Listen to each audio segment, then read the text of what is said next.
Mandate आ जाती है, तो चुनाव में हम किस तरीके से काम करेंगे, क्योंकि हमारा जोश और जज्बा अगर सही जगह पर लगेगा तो इंशाअल्लाह ताला उसके नतीजे हैरान कुन रहेंगे। आज हमारे बीच में जो शख्सियत मौजूद है,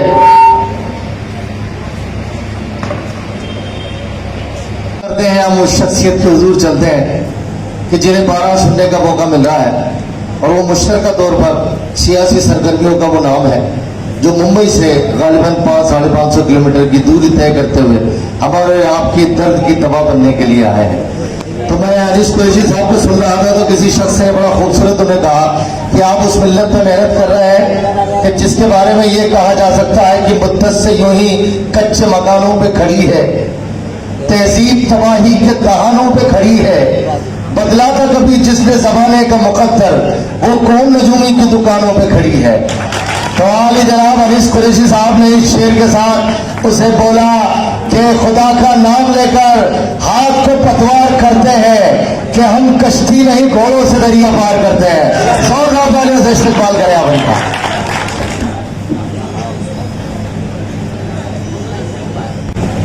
इस बूथ कमेटी के मीटिंग में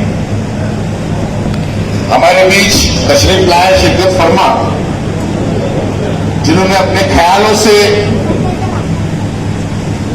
एक अपील आप लोगों के बीच की। एडवोकेट हाजी बेग साहब, मैं चाहूंगा कि सबसे पहले जोरदार तालियां उनके लिए हो जाए।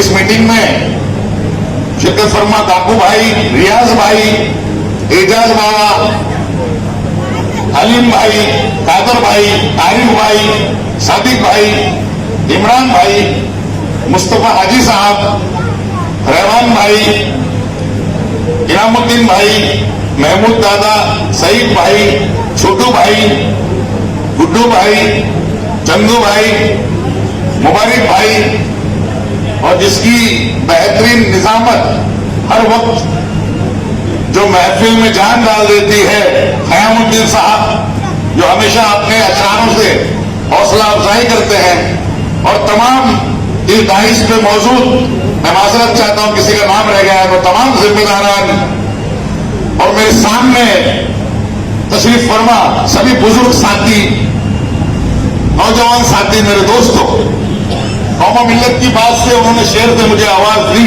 क़यामुद्दीन भाई ने। इस कौम के ताल्लुक से मैं तो हमेशा कहता हूं, सोई हुई जो कौम को मुर्दा समझ रहे हैं, लगता है समंदर को वो खतरा समझ रहे हैं।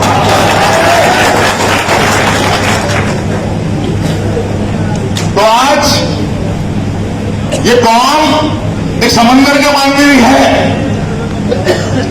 अपने आप को ना कभी हम कमजोर समझते हैं और ना कम कमजोर होंगे इंशाअल्लाह, जब तक के ईमान की दौलत हमारे दिलों में महफूज रहेगी। मेरे साथियों, बहुत अच्छी बातें आज की मीटिंग में हमारे बुजुर्गों ने, हमारे दोस्तों ने, हमारे साथियों ने आपके बीच रखी कि किस तरह के हालात मुल्क के हैं, रियासत के हैं, जिले का है और हमारे शहर का है।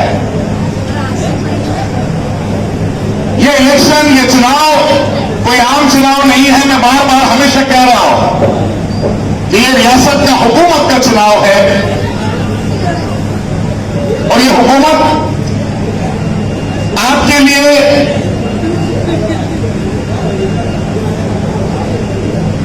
अच्छे फैसले, अच्छे कानून लाएगी, एक अमन और खुशहाली लाएगी। पिछले 2 दशक से, तकरीबन 18 सालों से इस मध्य प्रदेश में भाजपा की हुकूमत है, और किस तरह का हाल पूरी रियासत का हो गया है, ये मुझे बयान करने की जरूरत नहीं। इसीलिए मुत्तहिद होकर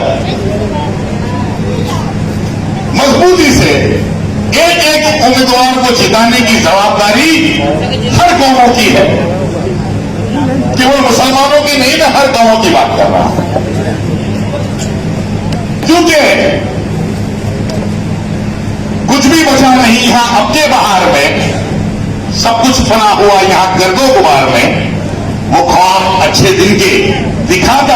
मगर अरसा गुजर गया है इसी इंतजार, और हालात ये बदलने को एक वोट है अनीस, कुछ भी नहीं रहा है मेरे इख्तियार। इस वोट का इस्तेमाल हमें इन हालातों को बदलने के लिए करना है।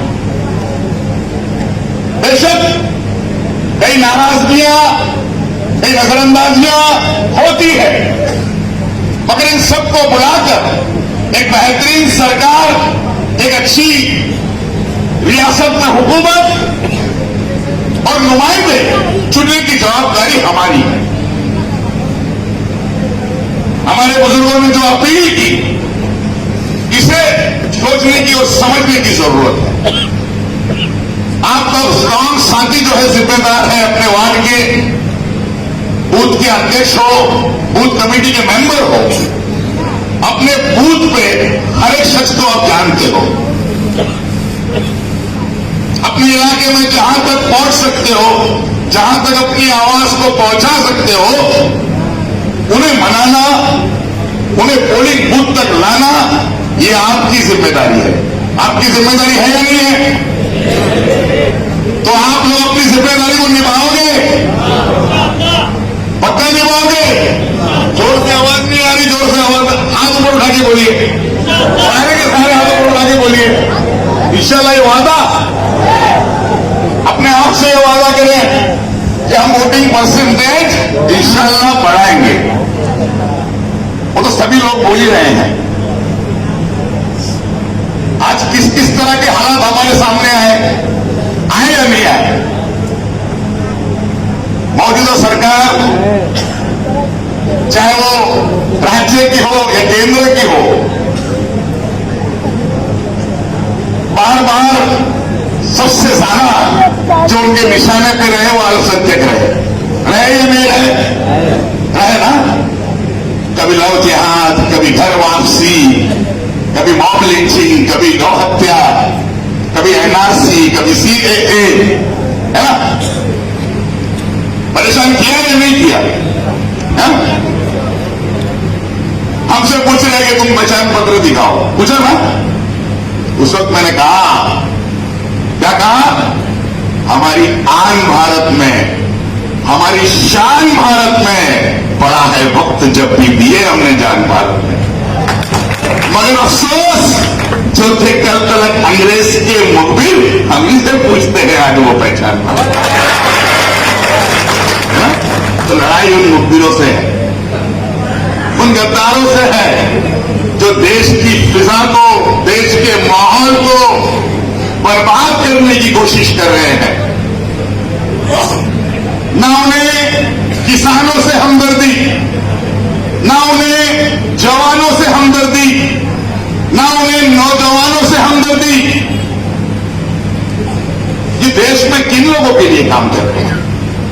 सिर्फ चुनिंदा दो चार, और अक्सरियत को तो हम देखते हैं दो, हम दो, हमारे दो, यही चल रहा है। एक एक चीज प्राइवेटाइजेशन कर रहे हैं, एक एक चीज बेच रहे हैं। लोग पूछ रहे हैं कांग्रेस ने क्या किया? अरे 70 साल में जो कांग्रेस ने बुनियादें खड़ी की, उसी को बेचने का काम ये दोनों कर रहे हैं या नहीं कर रहे हैं? हाँ?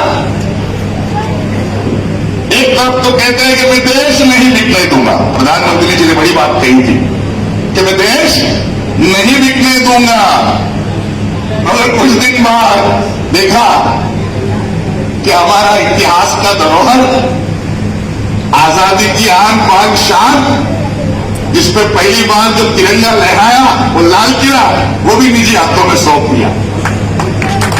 और उस वक्त मैंने कहा कि लाल किला भारत की जो है शान गिरवी रख दिया, उसने तिरंगे झंडे का भी मान गिरवी रख दिया। और किसने कहा, किसने कहा महफूज है अब देश उसके हाथ में? देश के चौकीदार ने ईमान गिरवी रख दिया। तो आज हमें इन झूठे फरेबी लोगों से इन्हें बेनकाब करना, बेनकाब तो ये हो चुके हैं, इन्हीं के लोग इन्हें बेनकाब कर रहे हैं। इन्हीं के लोग मीन्स नाम लेके कह रहा हूं, सत्यपाल मलिक जो गवर्नर थे उनके बयानों को आप सुनिए, किस तरह घिनौना चेहरा भाजपा का लोगों के सामने लाके रख दिया है। इनकी देशभक्ति कितनी फर्जी है ये तमाम जनता जान चुकी है, इसलिए इन्हें उखाड़ने का वक्त आ गया है। और इतनी आसानी से ये नहीं उखड़ेंगे जब तक कि तमाम कौमें हमारी मुत्तहिद नहीं होगी। तमाम कौमों को मुत्तहिद होना होगा, तमाम। और ये बूथ पे बैठा एक एक कार्यकर्ता जो है ये कमजोर नहीं, क्योंकि लड़ाई हमको लड़नी है, जमीनी लड़ाई आप लड़ोगे। हम तो कहेंगे जो बातें हैं अपील करेंगे, मगर वर्कर तो आप हो, असली लड़ाई तो आप लड़ोगे, असली योद्धा हो आप, तो जिम्मेदारी आपकी बनती है। गली कुचों में, मोहल्ले में लोगों को निकालोगे बाहर, वोट तक पहुंचाओगे। अगर कोई नाराज है तो उसकी नाराजगी को दूर करने का काम भी आप लोग करोगे। हर जगह देख साहब या अनीस कुरैशी नहीं पहुंचेगा, काकू भाई नहीं पहुंचेंगे, अलीफ भाई नहीं पहुंचेंगे, आरिफ भाई नहीं पहुंचेगा, रियाज भाई नहीं पहुंचेंगे, आपको जाना होगा। जाओगे इंशाअल्लाह, वादा, पक्का वादा। हाथ तो पूरा उठे नहीं। माशाअल्लाह माशाअल्लाह।